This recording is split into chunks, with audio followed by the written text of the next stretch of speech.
So yun, for today's video mga misa, ito signal number 3 na pala dito sa Pangasinan. Tumba na din nga pala yung puno ng saging namin dito mga misa. Sa mga friends and followers nga pala mga misa, ingat-ingat na din po kayo kasi bagyo ngayon. Pero kahit bagyo ngayon mga misa, hindi tayo papapigil, gawa pa rin tayo ng content. Sa sobrang lakas ng hangin mga misa, ito nahulog na lahat ng dahon ng nyog.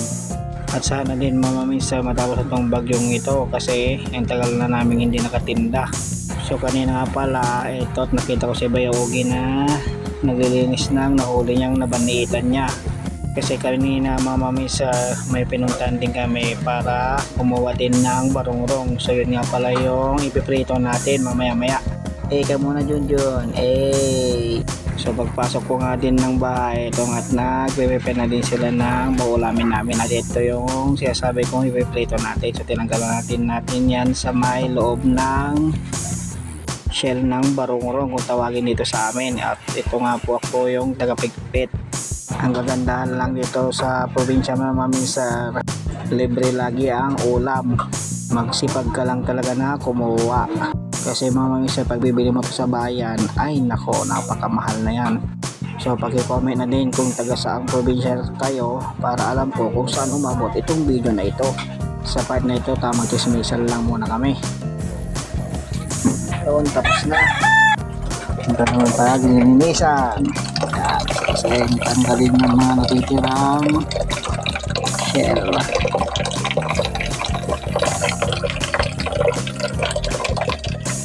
Sa paggawa talaga mga misa ng crispy barungrong, tiyagaan lang kasi hindi talaga biro yung paglilinis yan.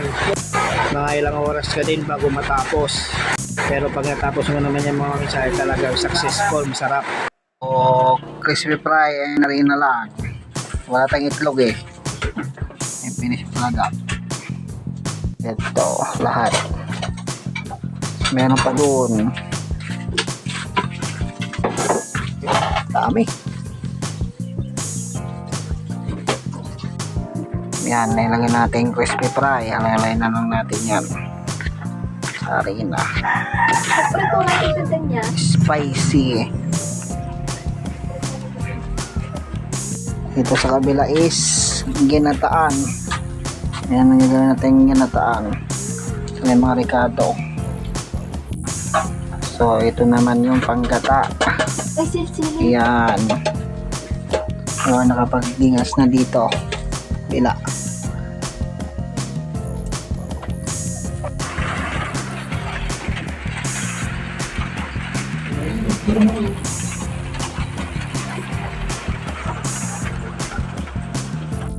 So yun guys, naisalang na nga pala natin. Yan. So mamaya na natin yan lalagyan ng tubig. Kasi may mantika naman yan Yo. Tapos itong na-coat na natin yan sa crispy fry. Sasalang na lang natin yan mamaya. Pagkatapos maluto yung ginataan natin. Ang crispy fry na ginamit namin, spicy. Baka naman. Spicy na ako.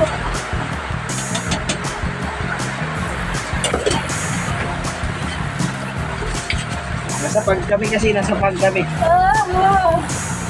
Bagay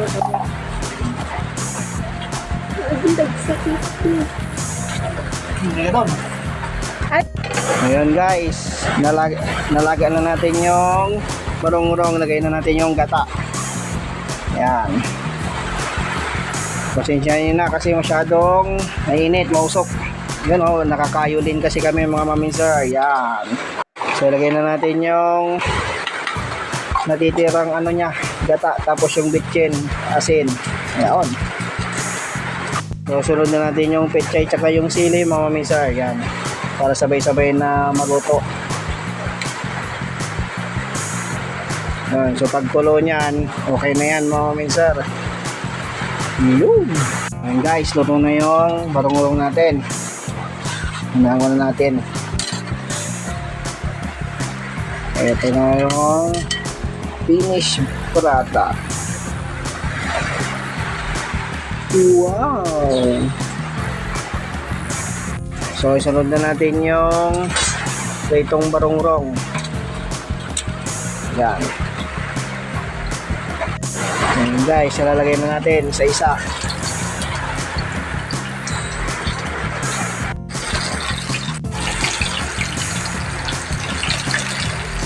Golden brown na yan, babalik na din na. So, ipapakita ko na lang sa inyo mga mister yung finished product mamaya maya. Ayan guys, nauna na naluto yung unang batch. So, ganito po yung itsura niyan. Yun. So, marami pa tayong lulutuin mga mister. Sa mga hindi pa pala nakaka-follow sa aking Facebook page at Kuya Jun TV. Sa aking YouTube channel naman at Kuya Jun TV 1. Salamat sa panonood. Peace out.